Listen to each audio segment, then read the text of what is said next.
It's a huge, huge opportunity. We have another client. They're about a $200 million client. And again, they were flatlining. They couldn't get to that next level. And ultimately, their goal is to get it to about $350 million. Why aren't we getting any bigger than $200 million? And the reason is it's because we're acting like a $20 million company.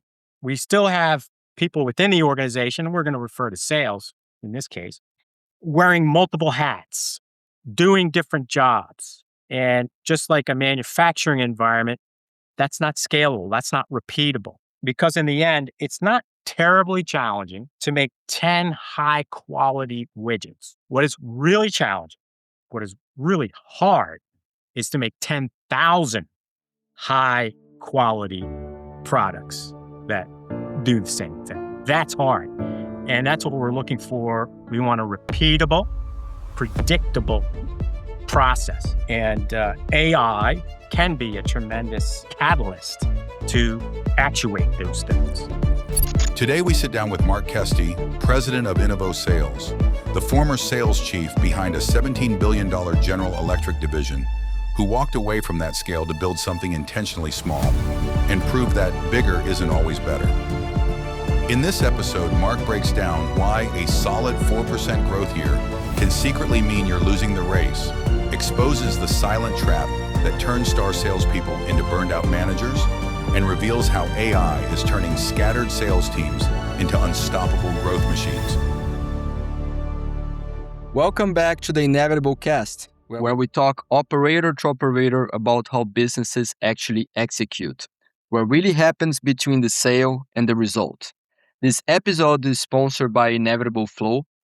Inevitable Flow help B2B founders and executive teams in high-trust industries fix their pipeline, automate processes, and build a predictable revenue engine so growth doesn't depend on referrals, luck, or the founder doing everything. If you're interested in this, the link is in the description of the show. Today, I'm with Mark Kesti, founder of Innovo Sales. Mark spent 25 plus years in sales leadership before building Innovo to fix the commercial engine for growth stage and private equity-backed companies. And unlike most people who talk about sales, Mark has actually carried the number at that scale. Mark, welcome to the show. Well, thank you for that generous introduction, Guy. It's a pleasure to be here. You were the vice president of sales for a $17 billion division of General Electric. That's Yes. about as big as the job gets, honestly. Then Yeah. you went and built something intentionally small and selective. So walk me through that. Why leave the scale of General Electric to build Innovo the way you built it? No, that's a fair question. What was I thinking? Yeah, what happened? And the fact is that throughout my sales leadership career, I'd also been vice president of sales of multiple private equity owned portfolio companies. And I'll also add that within GE, we did quite a few acquisitions. So I was involved on the buy side of those transactions, working with many, obviously smaller companies when we would acquire. So what it showed me, what it taught me is there's fundamental things that need to be in place at any B2B organization. And the first is strategy. What is our strategy? Are we pointed in the right direction? Are there other markets that we should be focusing in? It also looked at our sales process. How do we generate leads and interest within the targeted market we have? And once we receive them, how do we evolve those into successful transactions, whether it's more of a transactional process or if it's a long-term strategic process? Either way, how do we go about doing that? And then also we want to look at, and I also found in many instances, some challenges within the sales organization. One, obviously, do we have the right people on board? Do they have the right skills? And do we have the right compensation program? But I think more structurally, are there other channels besides direct that we should exploit and use the kind of core competency of the organization I'm part of and leverage its capacity to generate more profitable sales? So it wasn't just GE that kind of brought me to this position. It was all of those different experiences with different companies building sales organizations that would scale and have predictable, repeatable revenue. And frankly, after the third private equity portfolio company that I was with was sold and I was cashed out because I had equity, that's when I scratched my head and said, all right, Mark, what are you going to do when you grow up?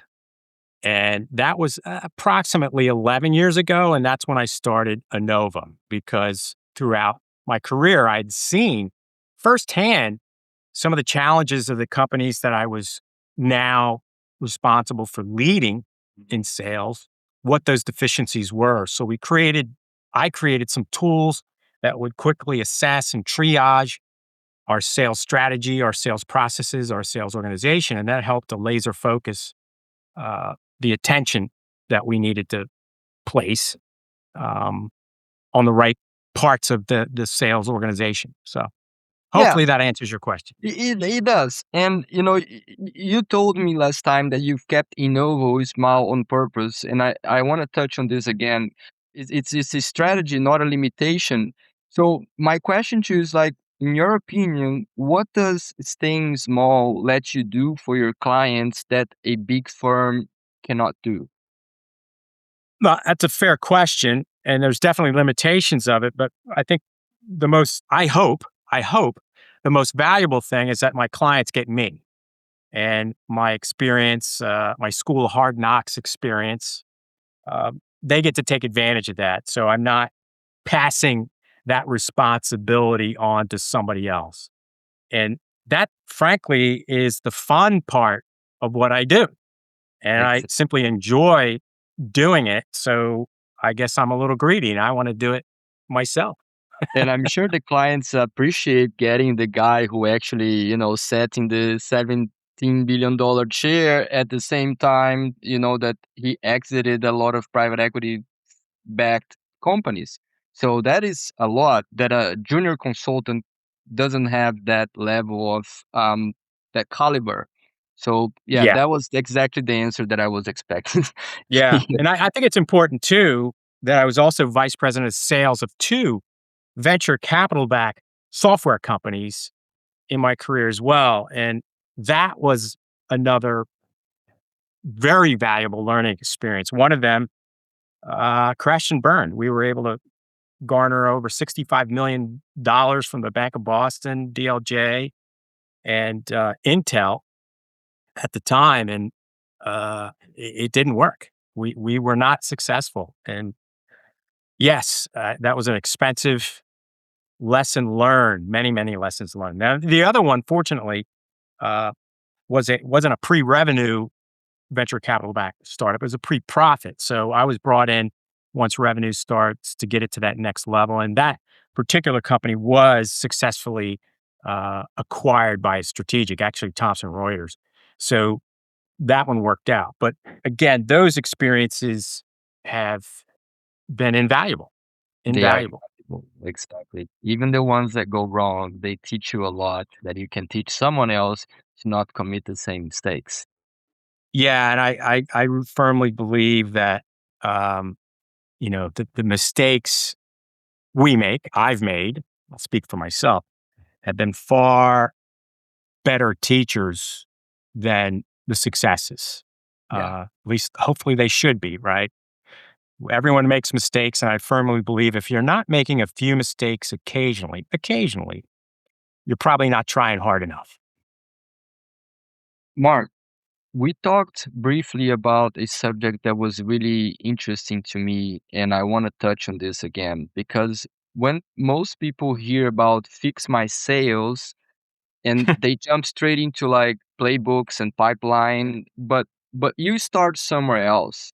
you start with the market. You start understanding what waters is this boat in. Is this tide going up? Is this tide going down? So, why does the market question have to come first? And my follow-up question on this is, do you see a tension or a resistance from the companies to accept that, let's, before we do any changes, let's understand the problem? Because a lot of people are like routed to solutions, Yeah, and fix the problem. Yeah, yeah, exactly. yeah. So that's hope that's clear enough, the No, question. that's good. Your timing couldn't be better. I literally had that question today. The question was, well, should we hire a sales manager or should we hire a VP of sales? Good question. And it really boils down to understanding, is our sales growth constraints, is that a process problem or a strategic problem? Because if it's a strategic problem, then that's kind of a VP level. But let me go back to the basics. Um, Strategies don't buy products or services. Customers buy products or services. And if we don't understand our customer, the group, the audience that has a problem that we might serve, if we don't understand them, we're going to forever struggle to grow. It'll be a hit or miss sort of thing. So that's why it's so critically and foundationally important to understand what is happening, not only on a macro level. For example, the example I used was this one particular client we had. It's a manufacturing company, very specialized in the medical device industry, and they were a contract manufacturer in a very niche, highly regulated area. And when we did our homework, and I do have other folks who work for me, so I'm not necessarily alone. We have resources. Uh, what we found is that in that particular market, the major OEMs were outsourcing more, and planned to outsource more of the products that the client was really good at manufacturing. And in fact, the expectation was that the compound annual growth rate was expected to be 9.5 to 11% a year for the next 3 to 5 years. Great news, right? So I went back to Tim, the CEO, good guy, and I said, I got good news and I got bad news. The good news is we're in the right place at the right time, because if we just ride with the rising tide, our revenues should commensurately increase 9.5 to 11% if we just stick with what everybody else is doing. The bad news, Tim, and he knew this, is that we're growing at 4% a year. So every year we're losing market share. There is a problem here that we need to fix. And we eventually figured it out, and did fix it. And that company, over the course of about 4 years, tripled in size, and they were eventually purchased by a private equity firm. But yeah, that's where you got to start. What are our customers doing? What is the market doing? Why are they buying more or less? What are the competitors doing? How has the technology changed? You may have a great product, but you know, other products may have been developed, other services being provided that are going to leapfrog you. Uh, Exactly. yeah, Yeah, no, so that's critical, foundational. If we don't understand our customers, we're going to always struggle to grow. I love that example you gave, and I was going to ask you to give you that example because most people would have celebrated the 4% growth, but you saw it as a, losing share every year. So it's the same number, it's just an opposite conclusion when you have this other benchmark number here to compare it against, which a Yes. lot of people are, blindsided to this. And that is why, strategy first, understanding where we are in this whole ocean is very important, and defines what we're gonna do next. Because in this case, the fix wasn't more salespeople, right? It was basically pointing the same team at existing marquee accounts instead of chasing new logos. Correct. Exactly. Exactly. We kind of where we landed in that environment, which was highly regulated. And yes, they had a little bit of business with some of the largest global OEMs in that particular space. So that was the opportunity for growth. We've landed now to expand, and that's exactly the strategy we took. In fact, we And had, over the course of the time, we actually reduced the sales organization total headcount. We didn't need as many people. amazing. And you just don't diagnose. You told me like about 80% of the time that the client says, now come implement this with us. And you basically ride along for 6 months to a year. So my question to you is like, why do you think is teaching them how to fish more valuable than just like handing them the fish and checking out? Yeah, well, maybe it's corny, but I think that's if I were in their shoes, if I were the owner, CEO, leader of that company, um, I wouldn't want to be dependent on outside resources. I'd want to have that internalized and have my organization be include that as part of our core competency. I just think it makes sense because if we are positioned for scale, it doesn't matter if you have 10 salespeople or 1,000 salespeople. It should be a lather, rinse, repeat sort of process. And also, a bit selfishly, once we get to a certain point, I get a little bored and I just want to move on and find the next fun thing. Fair enough. Fair enough. And um, another point from our call that was really interesting to me and was very clean insight.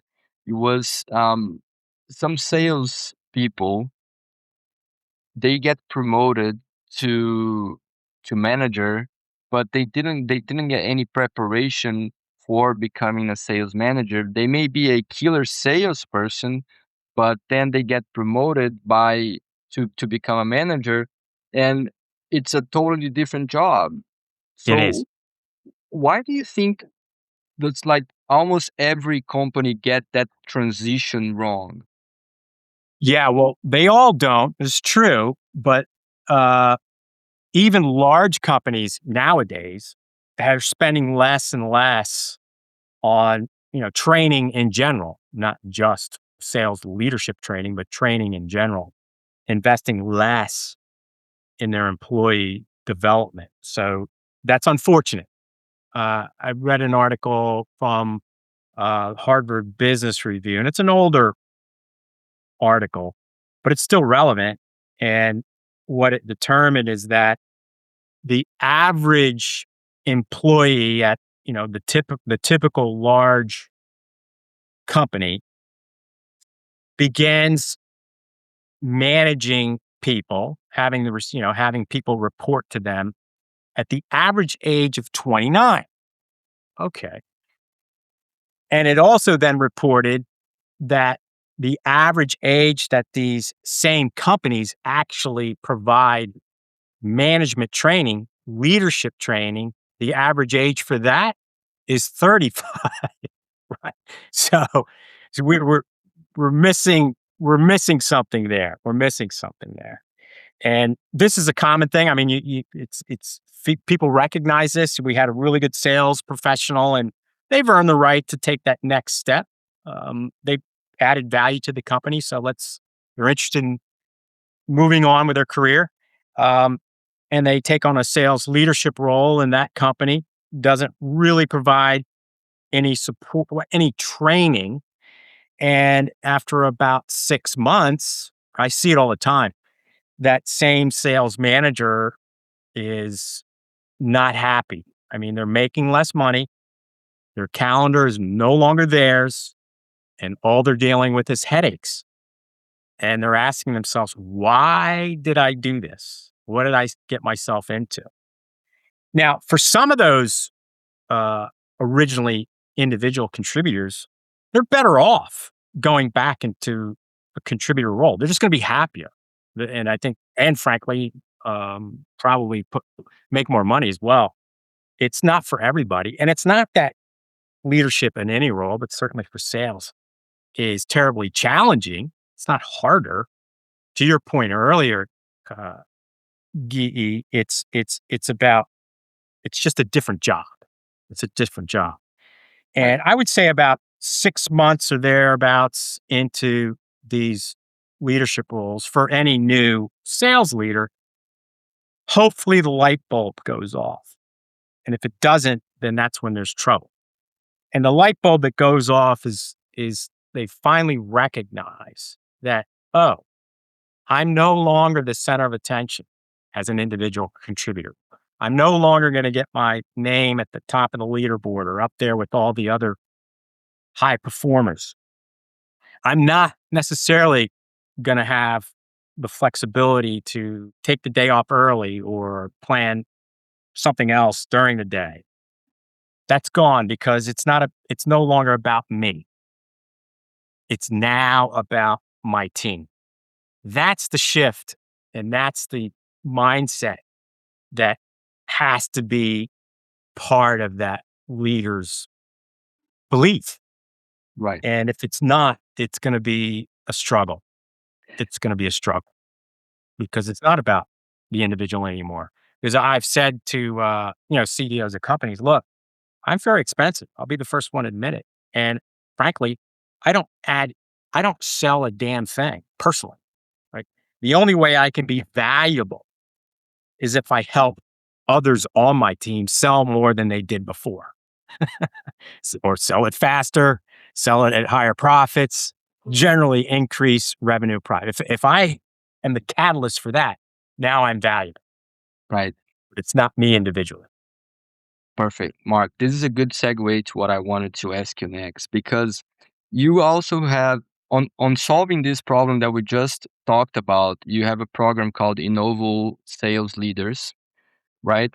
Yes. You also have Innovo Coach AI, which is like you built an AI that basically plays the prospect tuned to the company's real buyers, so the reps can practice discovery and closing and get scored, so they see where they need to improve, where they're doing well, etc. So from my read, you've got the consulting, you have Innovo Coach AI, you have the sales leaders programs. So we're talking about a services business and two products, right? Mhm. My question to you is more on like an operator looking at those every Yeah. day. It's like running those side by side is its own challenge, as you know.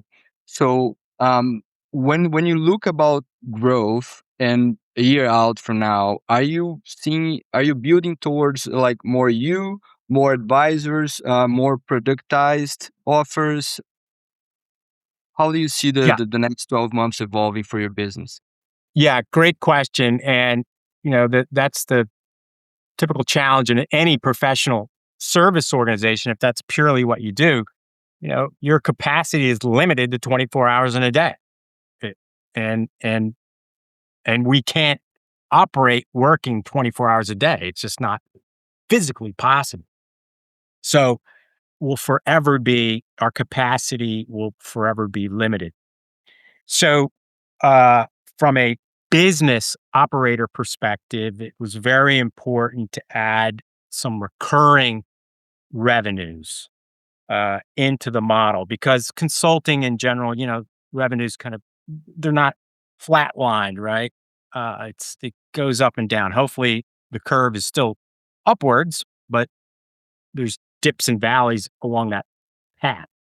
So yes, a recurring, multiple recurring revenue generators is going to help level that out.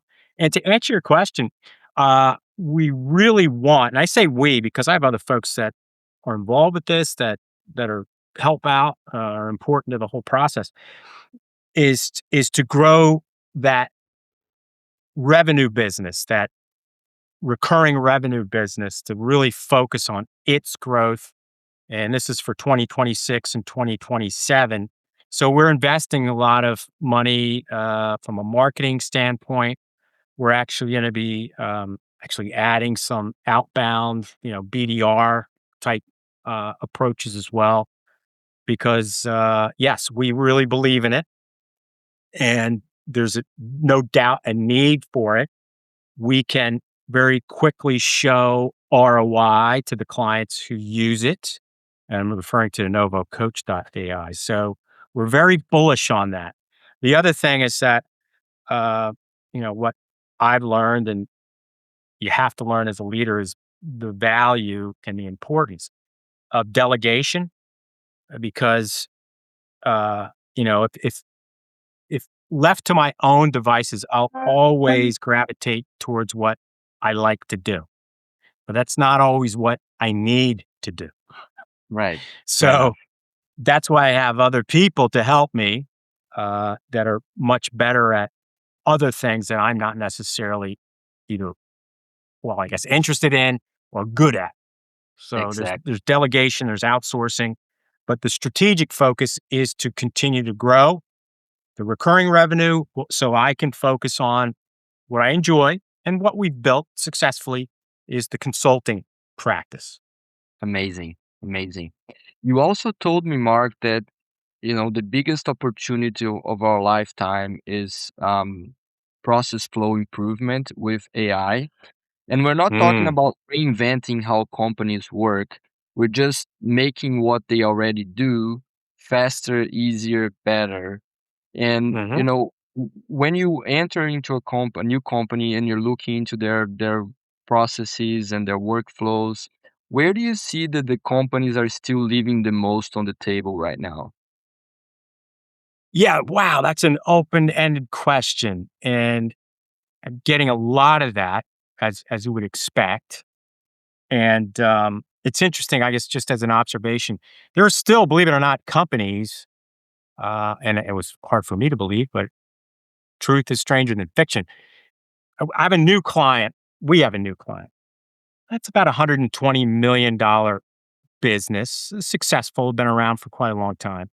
And they've flatlined. Their sales have flatlined. They're profitable, but they want to get to that next level. This is a common issue, frankly, with many companies. They get to a certain point and they struggle to get to that next level. But nonetheless, there's the reticence to change, the fear, I think, of the technology and how it might, I guess, corrupt their current systems. It's basically a lack of understanding, like many things in life, where when we don't understand it, we fear it and avoid it. And I think that's still somewhat out there. The other miss that I see is companies that just say, okay, yeah, go ahead, use AI, see if you can do your job better, which is good. I mean, that's not a bad thing. I think embracing any new technology and trying to see where it might help, it will be valuable. But the other problem is there's not a strategy around it. It's not unified. There's not a common theme or direction. And that can actually create more problems than it was solving if we don't have kind of a bigger picture, a strategy. So with AI, what we do now is pretty simple, I think, is we approach it like any other process reengineering um, plan. Is we look at how are we currently, I mentioned before, the process to generate leads. Once we get a lead, how is it managed and developed into a successful transaction? Well, if you just look at that process of how we're currently doing it, where are the specific steps that we could automate, that we could use AI to speed up that process, to improve the quality of that process, and just as importantly, to more accurately measure that process. We work also with a lot of manufacturing companies, and when I'm with some of these CEOs, presidents of these companies, and they're typically from operations, oftentimes are engineers, obviously very bright folks, but very linear kind of thinkers, and they haven't had a lot of kind of experience with sales, right? That department, that world. And I let them appreciate that sales is no different than a manufacturing process. It's the same darn thing. We have raw materials, which in this case is our total addressable market. We change, bend, paint, whatever the ingredient that we have in the first stage of the manufacturing process gets to the next step. We might add another subassembly onto it. Quality is checked, scrap is reduced, and we keep iterating these different steps until we have a finished, high quality product. Sales, same concept. We want to look at each step of that sales process and how do we optimize it?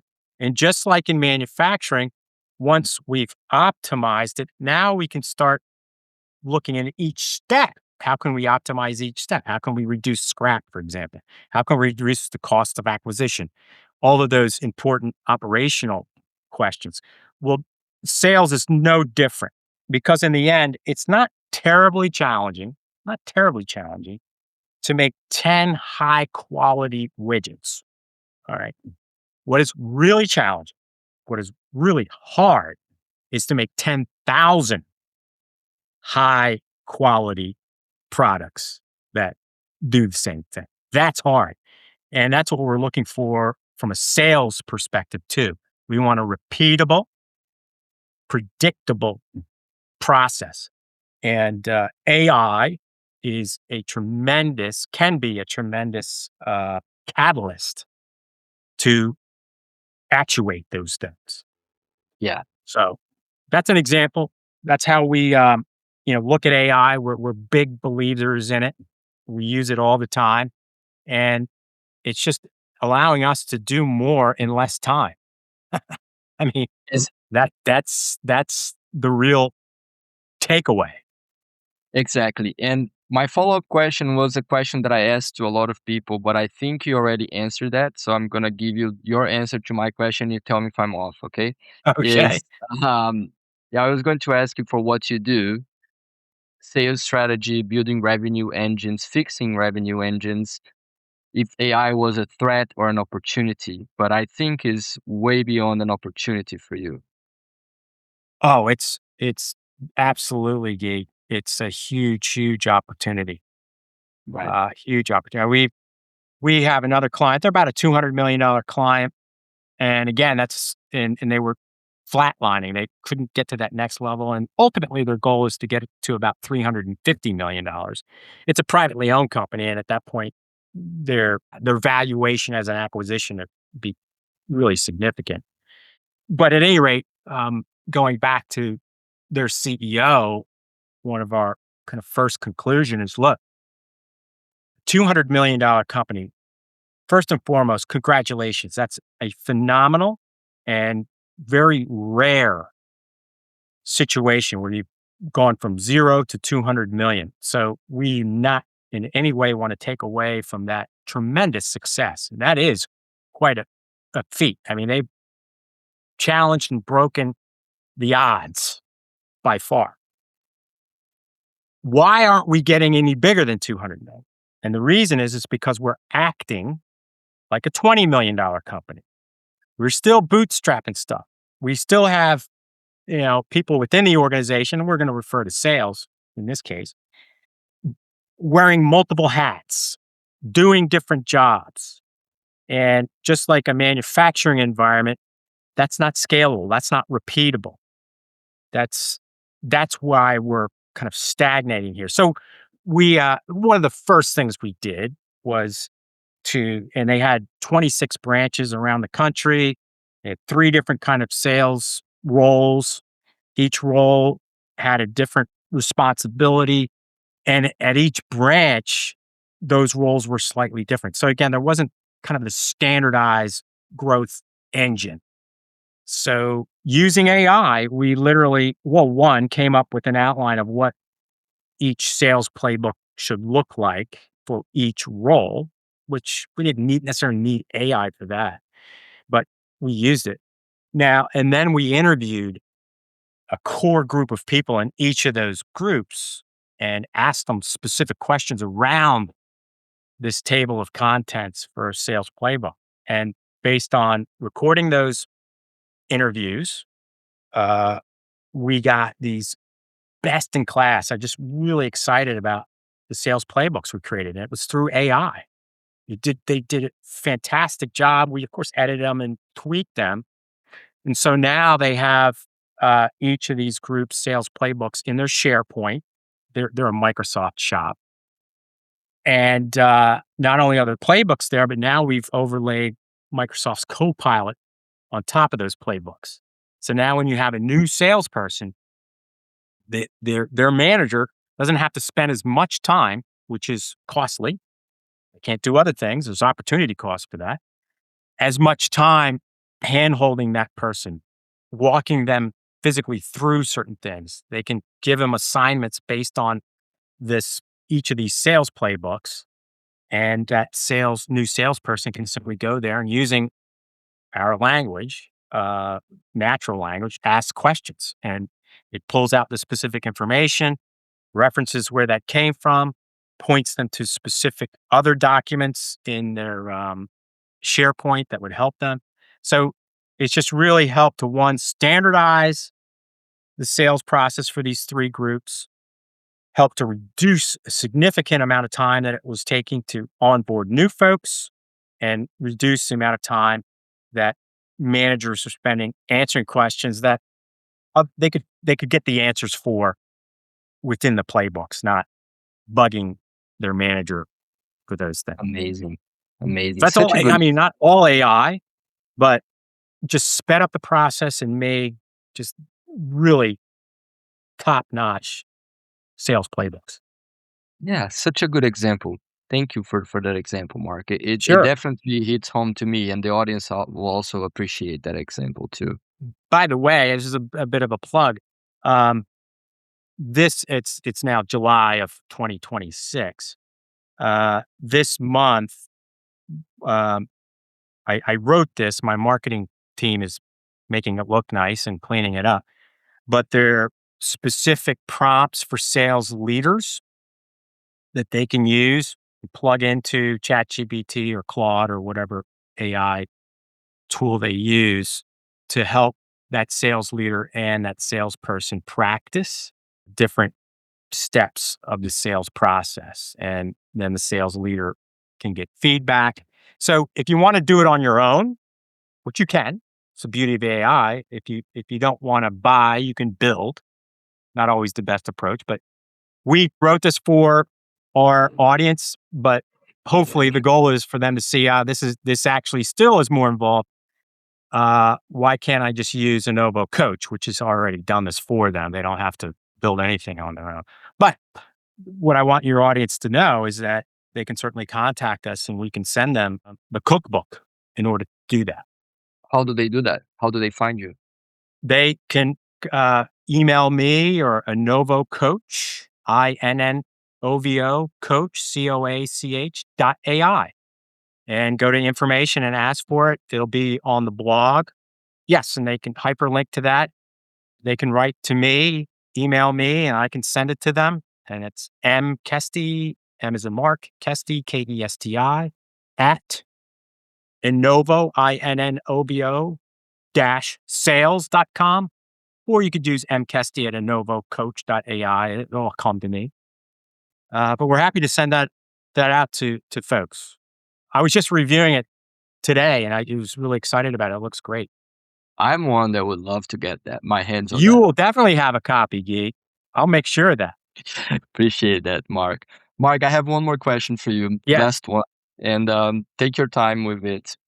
If you could wave a magic wand and remove one thing that is holding Innovo back from accelerating growth, bottleneck, a structural constraint, friction point, what would you remove and why?